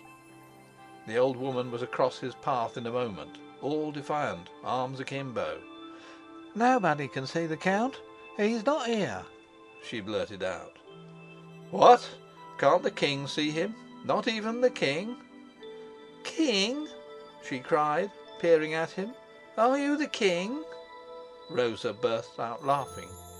"Mother, You must have seen the king 100 times, she laughed. The king or his ghost, what does it matter? Said Rudolf lightly.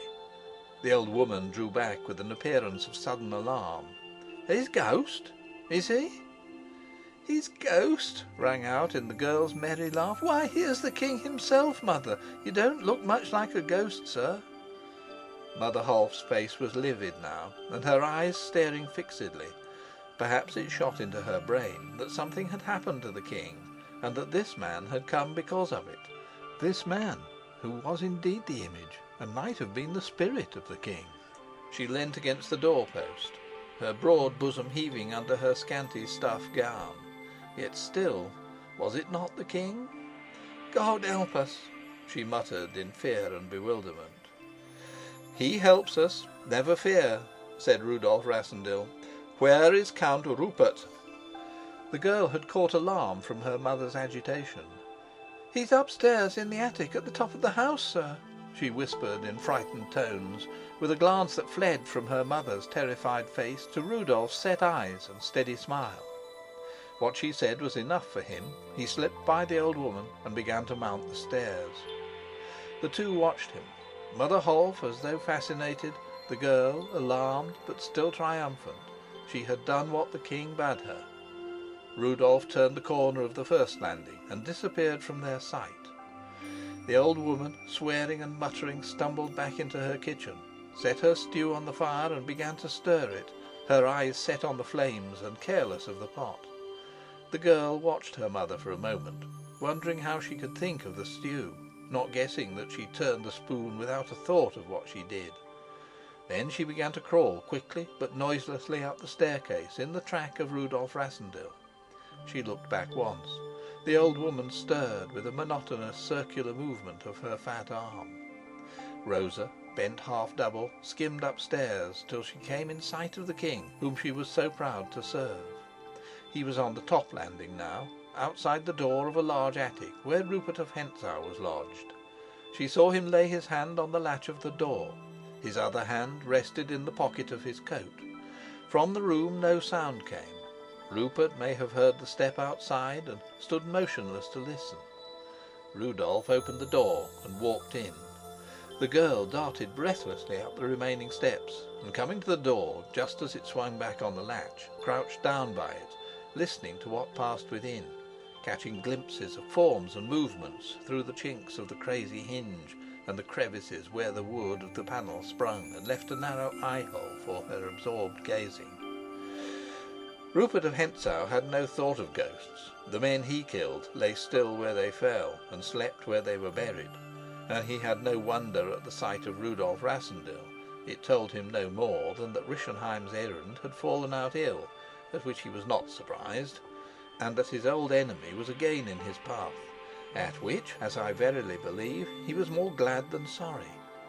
As Rudolf entered, he had been halfway between window and table. He came forward to the table now, and stood leaning the points of 2 fingers on the unpolished, dirty white deal. "Ah, the play-actor," said he, with a gleam of his teeth and a toss of his curls, while his second hand, like Mr. Rassendyll's, rested in the pocket of his coat. Mr. Rassendyll himself has confessed that in the old days it went against the grain with him when Rupert called him a play-actor. He was a little older now, and his temper more difficult to stir. "Yes, the play-actor," he answered, smiling, "with a shorter part this time, though." "What part today? Isn't it the old one? The king with the pasteboard crown?" asked Rupert, sitting down at the table. "Faith, we shall do handsomely in Ruritania. You have a pasteboard crown, and I, humble man though I am, have given the other one a heavenly crown. What a brave show! But perhaps I tell you news." "No, I know what you've done." "I take no credit. It was more the dog's doing than mine," said Rupert carelessly. "However, there it is, and dead he is, and there's an end of it. What's your business, play-actor?" At the repetition of this last word, to her so mysterious, the girl outside pressed her eyes more eagerly to the chink, and strained her ears to listen more sedulously. And what did the Count mean by the other one and a heavenly crown? "Why not call me king?" asked Rudolf. "They call you that in Strelsau?" "Those that know I'm here." "And they are?" "Some few score." "And us?" said Rupert, waving an arm towards the window. "The town is quiet, and the flags fly." "You've been waiting to see them lowered." "A man likes to have some notice taken of what he has done," Rupert complained.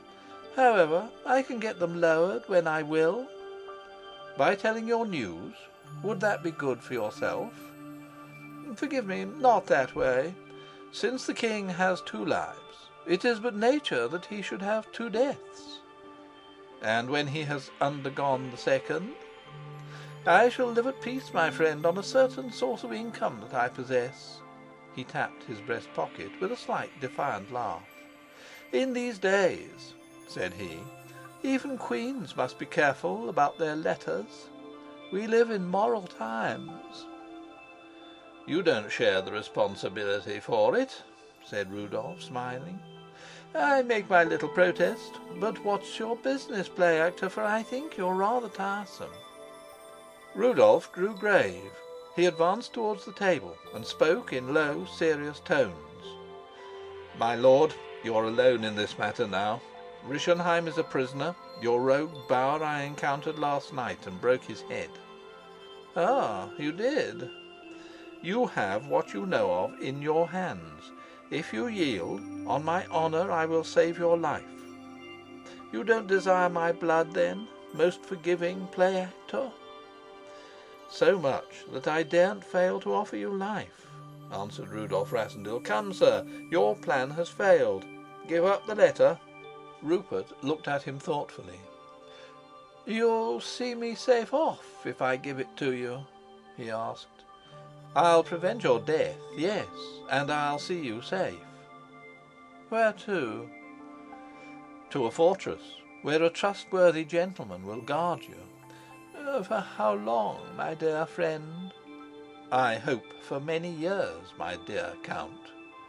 "In fact, I suppose, as long as—" "Heaven leaves you to the world, Count. It's impossible to set you free." "That's the offer, then?"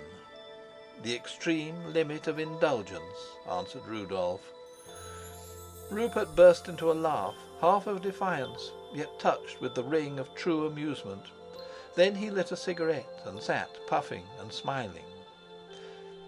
"I should wrong you by straining your kindness so far," said he, and in wanton insolence, seeking again to show Mr. Rassendyll the mean esteem in which he held him, and the weariness his presence was, he raised his arms and stretched them above his head, as a man does in the fatigue of tedium.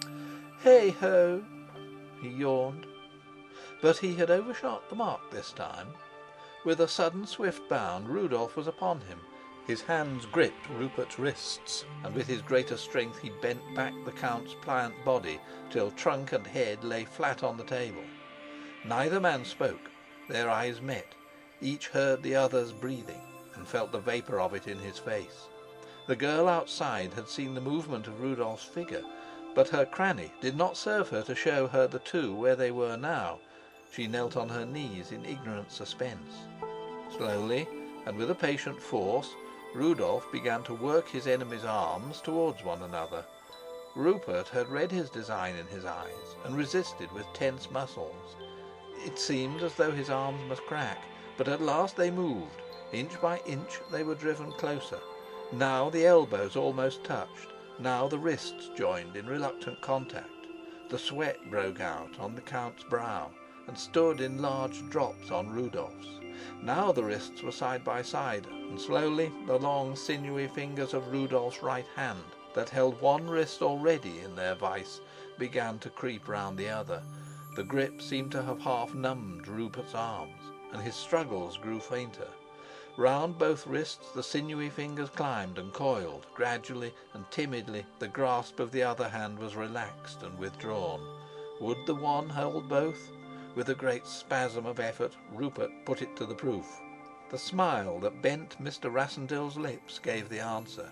He could hold both. With one hand he could hold both, not for long, no, but for an instant. And then, in the instant, his left hand, free at last, shot to the breast of the Count's coat. It was the same that he had worn at the hunting lodge, and was ragged and torn from the boarhound's teeth. Rudolf tore it further open, and his hand dashed in. "God's curse on you!" snarled Rupert of Hentzau. But Mr. Rassendyll still smiled. Then he drew out a letter. A glance at it showed him the Queen's seal. As he glanced, Rupert made another effort. The one hand, wearied out, gave way, and Mr. Rassendyll had no more than time to spring away, holding his prize. The next moment he had his revolver in his hand, none too soon, for Rupert of Hentzau's barrel faced him, and they stood thus, opposite to one another, with no more than 3 or 4 feet between the mouths of their weapons. There is indeed much that may be said against Rupert of Hentzau, the truth about him well nigh forbidding that charity of judgment which we are taught to observe towards all men. But neither I nor any man who knew him ever found in him a shrinking from danger or a fear of death. It was no feeling such as these, but rather a cool calculation of chances that now stayed his hand.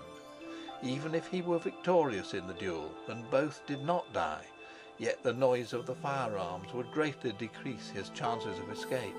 Moreover, he was a noted swordsman, and convinced that he was Mr. Rassendyll's superior in that exercise. The steel offered him at once a better prospect for victory and more hope of a safe fight. So he did not pull his trigger, but maintaining his aim the while, said, "I'm not a street bully, and I don't excel in rough and tumble. Will you fight now like a gentleman? There's a pair of blades in the case yonder." Mr. Rassendyll, in his turn, was keenly alive to the peril that still hung over the Queen. To kill Rupert would not save her if he himself also were shot and left dead, or so helpless that he could not destroy the letter. And while Rupert's revolver was at his heart, he could not tear it up, nor reach the fire that burnt on the other side of the room. Nor did he fear the result of a trial with steel, for he had kept himself in practice and improved his skill since the days when he first came to Strelsau. "As you will," said he, "provided we settle the matter here and now. The manner is the same to me. Put your revolver on the table, then, and I'll lay mine by the side of it." "I beg your pardon," smiled Rudolf, "but you must lay yours down first." "I'm to trust you, it seems, but you won't trust me." "Precisely. You know that you can trust me. You know that I can't trust you." A sudden flush swept over Rupert of Hentzau's face.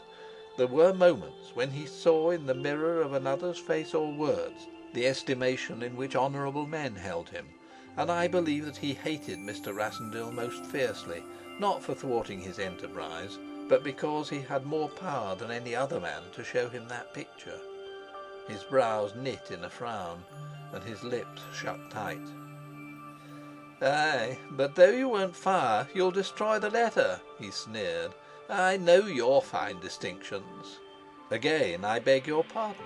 You know very well that although all Strelsau were at the door, I wouldn't touch the letter." With an angry muttered oath, Rupert flung his revolver on the table. Rudolf came forward and laid his by it. Then he took up both, and crossing to the mantelpiece, laid them there. Between them he placed the Queen's letter. A bright blaze burnt in the grate. It needed but the slightest motion of his hand to set the letter beyond all danger.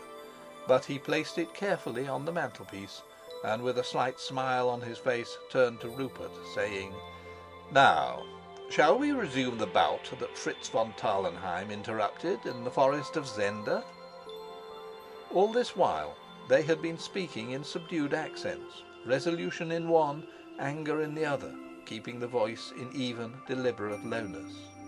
The girl outside caught only a word here and there, but now suddenly the flash of steel gleamed on her eyes through the crevice of the hinge. She gave a sudden gasp, and pressing her face closer to the opening, listened and looked, for Rupert of Hentzau had taken the swords from their case and put them on the table. With a slight bow, Rudolf took one, and the two assumed their positions. Suddenly Rupert lowered his point. The frown vanished from his face, and he spoke in his usual bantering tone. "By the way," said he, "perhaps we are letting our feelings run away with us. Have you more of a mind now to be King of Ruritania? If so, I am ready to be the most faithful of your subjects." "You honour me, Count, provided, of course, that I am one of the most favoured and the richest. Come, come, the fool is dead now. He lived like a fool, and he died like a fool. The place is empty. A dead man has no rights and suffers no wrongs. Damn it, that's good law, isn't it? Take his place and his wife. You can pay my price then. Or are you still so virtuous? Faith, how little some men learn from the world they live in. If I had your chance." "Come, Count, you'd be the last man to trust Rupert of Hentzau." "If I made it worth his while." "But he's a man who would take the pay and betray his associate." Again Rupert flushed. When he next spoke, his voice was hard, cold, and low. "By God, Rudolf Rassendyll," said he, "I'll kill you here and now." "I ask no better than that you should try." "And then I'll proclaim that woman for what she is in all Strelsau." A smile came on his lips as he watched Rudolf's face. "Guard yourself, my lord," said Mr. Rassendyll. "Ay, for no better than... There, man, I am ready for you." For Rudolf's blade had touched his in warning. The steel jangled. The girl's pale face was at the crevice of the hinge. She heard the blades cross again and again. Then one would run up the other with a sharp, grating slither. At times she caught a glimpse of a figure in quick forward lunge or rapid, wary withdrawal. Her brain was almost paralyzed.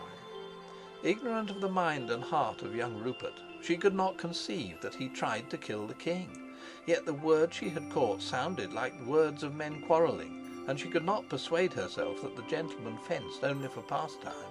They were not speaking now, but she heard their hard breathing and the movement of their unresting feet on the bare boards of the floor.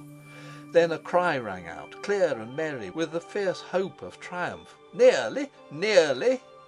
She knew the voice for Rupert of Hentzau's, and it was the king who answered calmly, "Nearly isn't quite."